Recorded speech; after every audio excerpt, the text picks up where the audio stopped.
If you look at where Trump was 1 year ago until this present day, there is no denying he has made the biggest comeback in our history. Take a look at what happened today. All right, how fascinating is this? Just weeks after their meeting at Mar-a-Lago, Mark Zuckerberg's company Meta is now donating $1 million to President-elect Trump's inauguration. That's after Facebook suspended Trump after January 6th.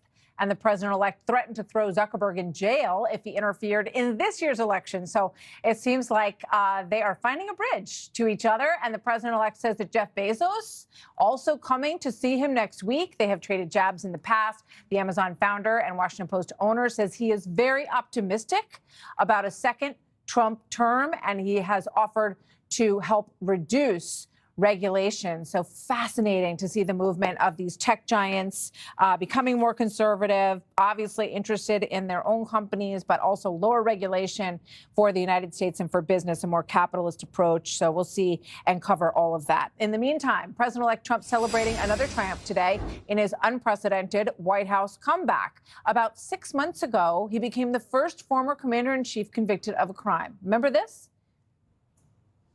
This was a rigged, disgraceful trial. The real verdict is going to be November 5th by the people. Well, that was prescient. We all know what the American people decided on November the 5th in an overwhelming sweep of the swing states and the popular vote. And now, today, this is where the president-elect was this morning. Watch.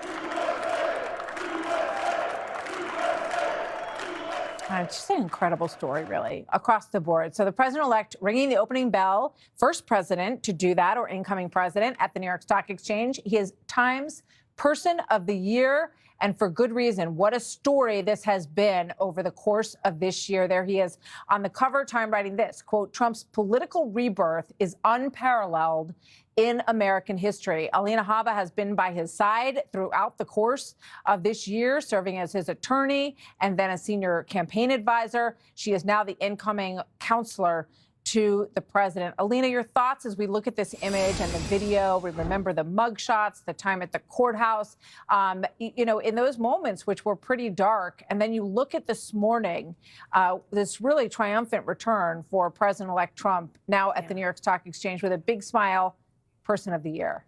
What goes through your mind? I'm proud. I'm very proud of him.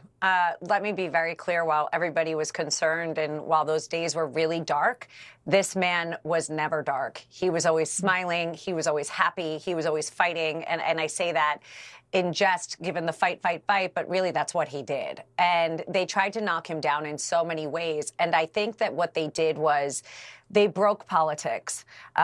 Politics no longer became relevant. It became humanity. And I think we won on humanity. And I really do believe that, Martha. I believe people saw through the garbage and they're tired of it. They're tired of all the bureaucrat stuff. They're tired of lobbyists. They're tired of everything, indoctrination. They just saw a human being being attacked politically, and they said, that's just not our America. And they spoke loudly on November 5th. And I've spoken hypothetically on this show for years now, and now we've won, and he deserves it. He really does, and his family does. Look at how beautiful Melania looked today. I was dying. I mean, the whole story, history will be kind to this man. He has persevered through more than anybody should. Yeah, his story is incredible. When you look at what he has, all the firsts of this, you know, some very difficult that we just talked about and some very triumphant. The assassination attempt in July, I think, was a real turning point. I think about Mark Zuckerberg saying, you know, you can't look at that and say that's not the most badass thing you've ever seen. So we see these tech giants kind of migrating to support. They were always supporting Democrat candidates. So I think there is a real shift happening. And as a journalist, it's fascinating to watch this. As someone who has covered several presidencies now, I find it so interesting to watch all of this unfold. You know, it's the optimism thing. The 54% in our poll say that they feel very hopeful. And some of those are people who did not feel that way the last time around. What do you anticipate in terms of your role at the White House as White House counsel? How will you be involved in what's to come?